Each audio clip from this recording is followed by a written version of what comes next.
The massive chamber of the Galactic Council stretched out like a cathedral of chrome and crystal.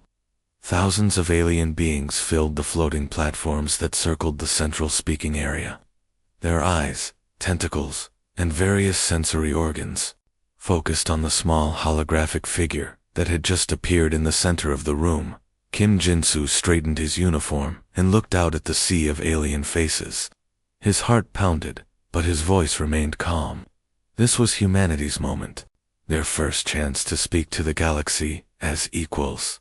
People of the galaxy, he began, his words carried by translation devices to every corner of the vast space. We are humans from the planet Earth. We come in peace, seeking friendship and trade with all civilized worlds. The silence lasted exactly 3 seconds. Then the laughter began. It started with a few chuckles from the Valerian Empire section. Their bodies looked like living crystal sculptures, and when they laughed, they made a sound like wind chimes in a storm. The sound spread quickly through the chamber. Soon, hundreds of different species were making their own versions of laughter. High Commander Vextal stood up on his platform. He was twice as tall as a human, with 4 glowing eyes and arms that ended in sharp crystal points. When he spoke, his voice boomed across the entire chamber.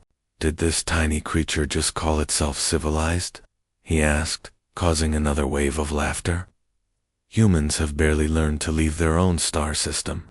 They fly around in metal boxes powered by controlled explosions. They fight wars with chemical projectiles and call it advanced warfare. Kim Jinsu felt his face grow hot with embarrassment, but he kept standing straight.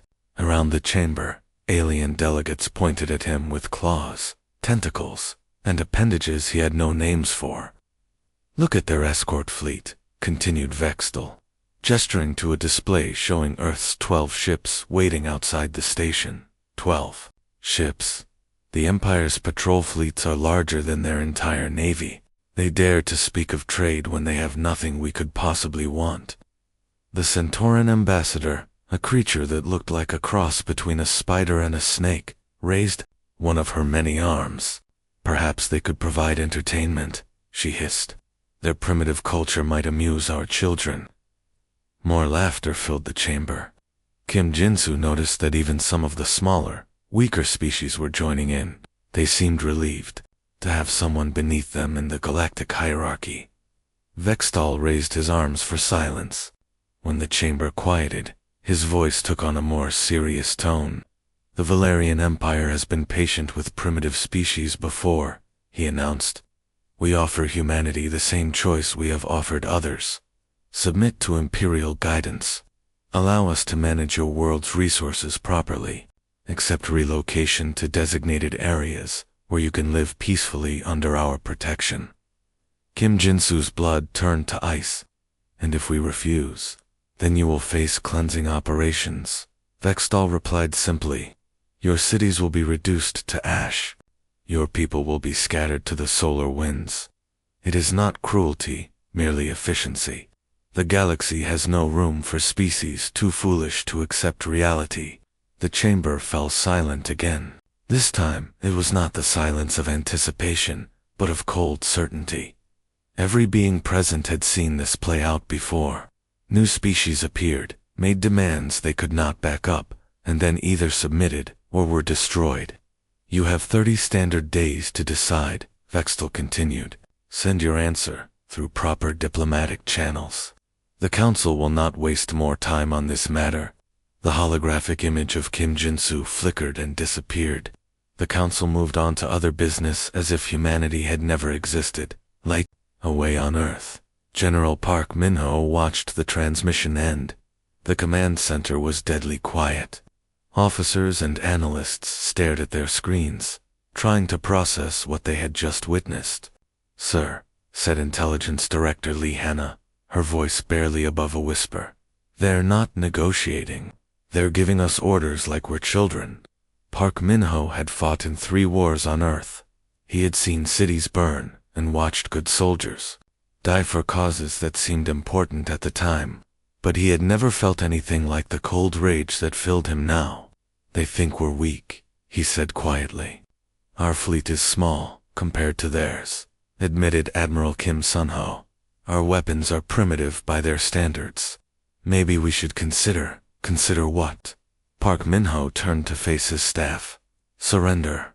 Let them turn Earth into their resource extraction site, while our people live in camps. The alternative is war against the entire Valerian Empire, said Liana. They have thousands of ships. We have 12. Park Min-ho walked to the large display, showing Earth from orbit. The blue and white sphere looked peaceful and beautiful. It was home to 8 billion humans, who had no idea their entire civilization hung in the balance. They made one mistake, he said finally. What's that, sir? Asked Admiral Kim. They assumed we would react like every other species they've bullied. Park Min-ho's reflection smiled grimly in the display screen. They don't know humans very well. He turned back to his staff. Send a message to all defense installations. Activate Protocol 7. Contact General Han Sora, and tell her we need to accelerate the Prometheus project. Sir, that will mean total military mobilization, warned Lee. Hannah? Yes, it will, Park Min-ho replied. The Empire wants to see what humans do when we're cornered. I think it's time we showed them. The 30-day countdown had begun. The Galactic Council chamber was packed. Word had spread that the primitive humans would finally give their answer to the Valerian Empire's ultimatum. Most aliens came to watch what they thought would be another species begging for mercy. 28 days had passed since High Commander Vextel had given Earth 30 days to surrender. The smart money was on humanity, accepting imperial rule.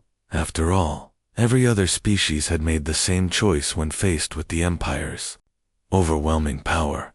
General Park Min-ho walked slowly to the center of the chamber. The old soldier's face showed nothing as thousands of alien eyes watched his every move. He had volunteered to deliver humanity's response personally, but at the last moment, he had changed his mind. I am not the one who should speak for humanity. Today, he announced, that honor belongs to someone else. He stepped aside, and a woman walked forward. General Han Sora was smaller than most aliens in the chamber had expected. She stood barely over 5 feet tall, with short black hair and dark eyes that seemed to take in everything around her. Her uniform was perfectly pressed, and she moved with the controlled precision of someone who had spent years training for combat. The aliens murmured among themselves. They had expected to see an old politician or a frightened diplomat. Instead, they were looking at a soldier. Han Sora stopped in the exact center of the speaking area. She looked up at High Commander Vextel's platform, then slowly turned to face the entire assembly.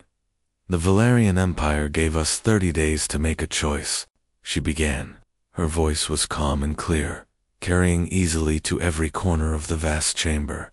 They told us to surrender our world, our people, and our freedom. They promised to take care of us like pets in a cage. Vextel leaned forward on his crystal throne. His 4 eyes glowed brighter with anticipation. He had heard these words before, from dozens of other species. First came the defiance, then the pleading, and finally the inevitable surrender. We have made our choice, Han Sora continued. The chamber fell silent. Even the usual background chatter of translation devices seemed too quiet as every being waited to hear humanity's fate. Han Sora smiled. It was not a friendly smile. It was the kind of smile a predator makes when it spots prey. Several aliens in the front rows actually moved backward on their platforms. You want war? She asked, her voice growing stronger with each word. We'll give you war. The silence shattered. Hundreds of alien voices erupted at once. Some laughed in disbelief. Others chittered in shock.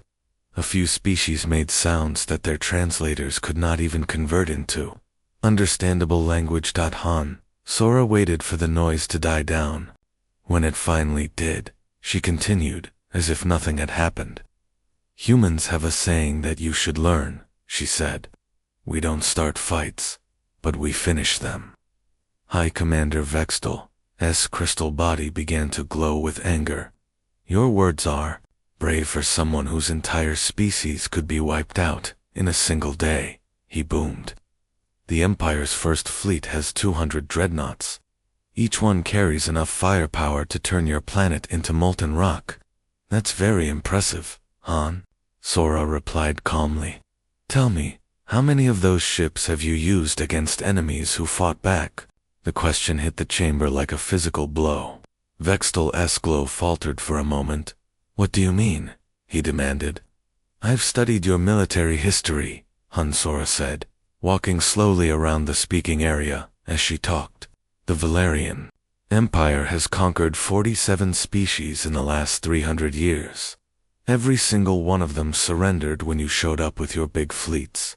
You've never actually had to fight a real war. She stopped and looked directly at Vextal. You're bullies? And bullies don't know how to handle people who hit back. The Centauran ambassador raised one of her spider-like arms. Even if your species chooses to resist, the mathematics are simple, she hissed. The Empire has thousands of ships. You have 12. You're counting wrong, Han Sora said, with that same dangerous smile. You're counting the ships we let you see, before anyone could. Ask what she meant. Han Sora pressed a button on a small device she carried. Suddenly, holographic displays appeared throughout the chamber, showing images that made several aliens gasp in shock. The displays showed massive shipyards hidden in Earth's asteroid belt, enormous factories built inside hollowed-out moons, weapon platforms disguised as space debris. Most shocking of all were the ships themselves, sleek, deadly-looking vessels that bore no resemblance to the primitive craft the Empire had been shown. Humans learned long ago that the best way to win a fight is to make sure your enemy doesn't know how strong you really are, Han Sora explained. While you were laughing at our primitive technology, we were building something you've never seen before. Vextal stared at the displays in growing horror. This is impossible. Our intelligence networks would have detected such construction. Your intelligence networks look for what they expect to find, Han Sora replied. They expected a primitive species building primitive ships. So that's what we showed them. She turned to address the entire chamber. The Empire made humanity an offer. Surrender or face destruction. We have a count to offer. The chamber was so quiet that the hum of the life support systems could be heard. Leave Earth alone, and we might let your Empire survive, Han Sora said simply. With that, she turned and walked out of the chamber, leaving behind thousands of aliens who were just beginning to understand that the galaxy was about to change forever. Deep beneath the Rocky Mountains on Earth, Admiral Cho Deho received Han Sora's coded signal and smiled grimly. He turned to his staff and spoke the words that would transform human civilization. Begin Operation Prometheus. It's time to show them what we're really made of. High Admiral Caxmore stood on the bridge of his flagship, the Imperial Dawn. Around him, 200 of the Empire's most powerful warships moved through space in perfect formation. Each ship was over a kilometer long, bristling with weapons that could crack planets in half. The Admiral had commanded fleets for over 50 years. He had conquered 16 different star systems and never lost a single battle. This mission to crush the upstart humans would be no different from all the others. Hyperspace exit in 30 seconds, announced the navigation officer. Caxmore straightened his uniform and walked to the main display screen. Soon he would be looking at the primitive blue world that had dared to defy the Empire. By the end of the day, that world would be nothing but glowing ash. Exit hyperspace, ... now. The stars shifted, and suddenly they were in the Sol system. The third planet Earth hung in the distance like a small blue marble. It looked peaceful and helpless. Begin full sensor sweeps, Caxmore ordered. Find their defensive positions. The sensor officer worked at his station for several minutes, his face growing more confused with each passing moment. Admiral, he said finally, I'm detecting almost nothing. A few small orbital stations around their planet. 12 ships holding position near Earth. That's all. Caxmore frowned. Where were the massive defense platforms, the minefields, the desperate evacuation ships fleeing to other star systems? "Sir," called the communications officer, "we're receiving a transmission from the human fleet. Put it on screen." The face of General Hansora appeared on the main display. She was sitting calmly in what looked like the command center of a human ship. Behind her, Caxmore could see other humans working quietly at their stations. "Welcome to the Sol System, Admiral Caxmore," she said with a slight smile. "I hope you brought enough ships." Caxmore activated the reply channel. "Surrender now, and your death will be quick. Continue this foolishness, and your entire species will suffer." Hansora's smile grew wider. "You wanted to see what humans do when we're cornered," she said. "Today, you learn." The transmission ended. Caxmore stared at the empty screen for a moment, then turned to his tactical officer. "Begin the attack. Target their orbital stations first, then their ships." "Yes, Admiral. All ships. Prepare to." The tactical officer never finished his sentence. The space around the Imperial fleet suddenly exploded with weapons fire. What Caxmore had thought was empty space turned out to be full of hidden dangers. Asteroids that had looked natural suddenly opened up to reveal massive weapon systems inside them. Ice chunks in the outer systems split apart to show missile launchers that immediately began firing at the Imperial ships. But the most shocking surprise was the human ships themselves. The 12 vessels that had seemed so small and helpless suddenly launched clouds of small attack craft. These tiny ships moved faster than anything Caxmore had ever seen, darting between the Imperial vessels like angry hornets. "What are those things?" he demanded. "Unknown design, Admiral," replied the sensor officer, his voice shaking. "They're too small and fast for our weapons to lock onto." On the tactical display, Caxmore watched in growing horror as the human attack pattern unfolded. The Imperial fleet had always fought by forming neat battle lines and exchanging fire with enemy ships. It was civilized warfare, conducted according to rules that had been followed for centuries. The humans ignored all the rules. Captain Kim Daewon commanded a group of small human ships that suddenly appeared behind the Imperial formation. Instead of attacking the main battleships, they went after the supply vessels. Within minutes, 3 Imperial support ships were crippled and drifting. "How did they get behind us?" Caxmore shouted before anyone could answer. Commander Jung Mira's stealth ships materialized inside the Imperial formation itself. They fired their weapons at point-blank range, then disappeared again before the Imperial gunners could respond. "They're using some kind of cloaking technology," reported the science officer. "Our sensors can't track them when they're hidden." The battle turned into chaos. Imperial ships tried to maintain formation, while human attack craft swarmed around them like insects. Every time the Imperial gunners thought they had a target, the human ships would vanish or change direction too quickly to follow. "Communications are being jammed," announced the communications officer. "I can't reach the other ship commanders." "Use backup channels," Caxmore ordered. "I'm trying, sir. They're jamming everything. It's like they know exactly which frequencies we use." For 6 hours, the battle raged through the Sol System. The Imperial fleet, designed to overwhelm weaker enemies through superior firepower, found itself fighting an enemy that refused to stand still and be destroyed. Human ships appeared from nowhere, struck hard and fast, then vanished before the Empire could respond. Imperial commanders, used to coordinating their attacks through constant communication, found themselves isolated and confused as their networks failed. Finally, Admiral Caxmore faced the impossible reality. His mighty fleet was losing to a handful of primitive humans. "Sir," said his tactical officer quietly, "we've lost 18 ships. Another 34 are heavily damaged. We're not winning this fight." Caxmore stared at the tactical display, watching as another Imperial cruiser exploded under human fire. In 50 years of command, he had never faced anything like this. Signaled the fleet, he said, his voice barely above a whisper. We're withdrawing. For the first time in 3 centuries. The Valerian Empire was retreating from battle. The humans had drawn first blood, and the galaxy would never be the same. The news traveled faster than light across the galaxy. On 1,000 worlds, in 1,000,000 alien homes, the impossible story was being told again and again. The Valerian Empire's first fleet had been defeated, not destroyed, but forced to retreat by a species that most aliens had never even heard of 6 months ago.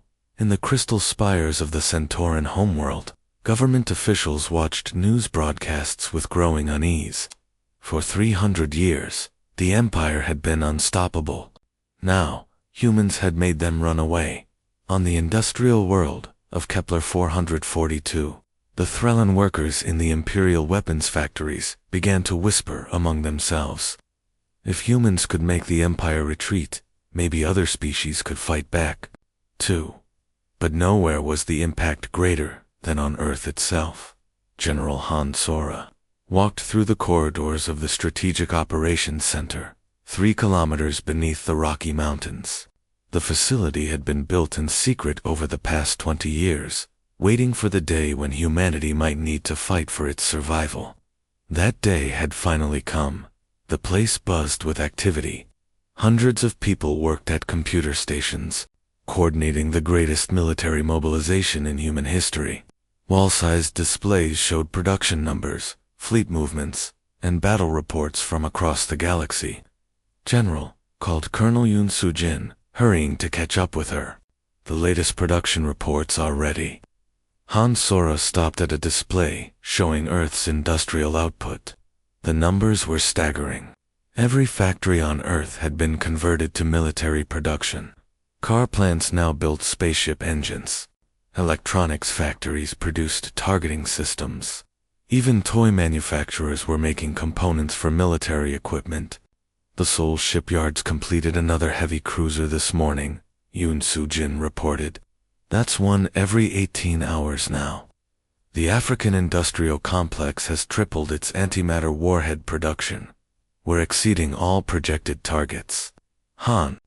Sora nodded, but her attention was focused on another part of the display. It showed a map of the galaxy with dozens of flashing points of light. What about our new friends? She asked. Director Lee Hanna joined them at the display. 17 species have declared independence from the Empire in the past month, she said. All of them are asking for our help. She pointed to different areas of the map as she spoke. The Kalari Confederation was one of the first. They're sharing their advanced shield technology with us in exchange for tactical training. The Threllan Republic has offered to let us use their shipyards. The Zephyrian Mining Collective is providing rare metals for our weapons. And they're all doing this because they saw us make the Empire retreat. Han Sora asked. That's part of it, Lee Hanna replied. But there's more. Our people have been teaching them new ways to fight. Ways the Empire has never seen before. Across the operations center, Chief Engineer Oh Min-seok was presenting his latest discovery to a group of scientists. On his table lay pieces of Imperial armor plating, taken from ships damaged in the first battle. The Empire's technology is impressive, he explained, holding up a section of the crystal-like armor. But it's also predictable. They've been using the same basic designs for centuries. He activated a holographic display, showing the armor's internal structure. Look here. They focus all their protection on direct energy attacks. But they have a weakness against kinetic weapons that hit at specific angles. One of the scientists leaned forward. So we can design weapons that exploit this weakness. We already have. Oh, Min-seok smiled. Our new torpedoes can punch through Imperial armor, like it's made of paper. The Empire's ships are strong, but only if you attack them the way they expect. This was the key to humanity's success. Other species had tried to fight the Empire using the Empire's own methods. They built bigger ships, stronger weapons, thicker armor, but they always lost because the Empire had been perfecting those methods for centuries. Humans fought differently. They studied their enemies, found weaknesses, and attacked in ways no one expected. Captain Lee Sungjai had proven this just 2 days ago. His small fleet had ambushed an Imperial supply convoy near the Rigel system. Instead of attacking the escort ships, he had captured the supply vessels and let the escorts escape. "Why didn't you destroy the military ships?" Admiral Cho Daeho had asked during the mission debrief. "Because the supplies are more valuable than kills," Lee Sungai had replied. Those ships were carrying spare parts, ammunition, and food for 3 Imperial battle groups. Now those battle groups are stranded without supplies. It was thinking like this that was driving the Empire crazy. They were used to enemies who fought for glory and honor. Humans fought to win. Commander Park Ji-young's teams were behind enemy lines on 40 different worlds, teaching local rebels new tactics. They showed them how to attack supply lines instead of fortresses, how to use the Empire's own communication systems against them, how to make Imperial commanders afraid to leave their bases. High Commander Vextel sat in his crystal palace on Valeria Prime, staring at reports that made no sense to him. Human tactics were spreading like a disease through his empire. Species that had been peaceful for generations were suddenly launching coordinated attacks.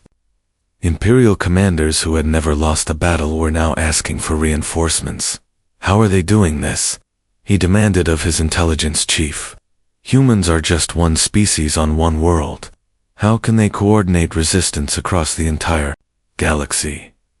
The intelligence chief had no answers. The Empire's spies were used to watching for big military buildups and obvious threats. They didn't know how to track ideas.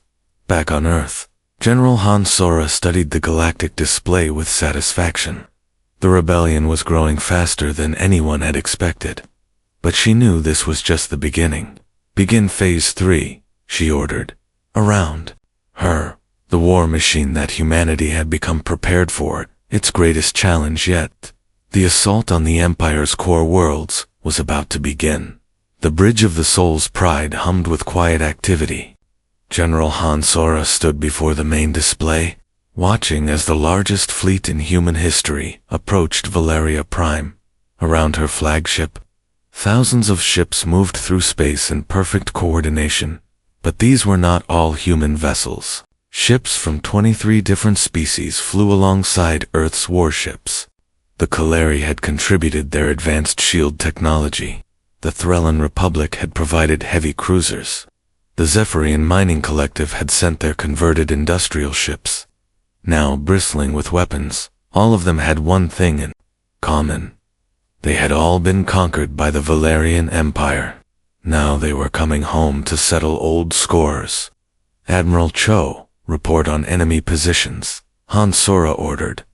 Admiral Cho Daeho studied his tactical display. 800 Imperial ships in defensive formation around Valeria Prime. They're using the standard Imperial defense pattern. Heavy ships in front, support vessels behind, command ships in the center.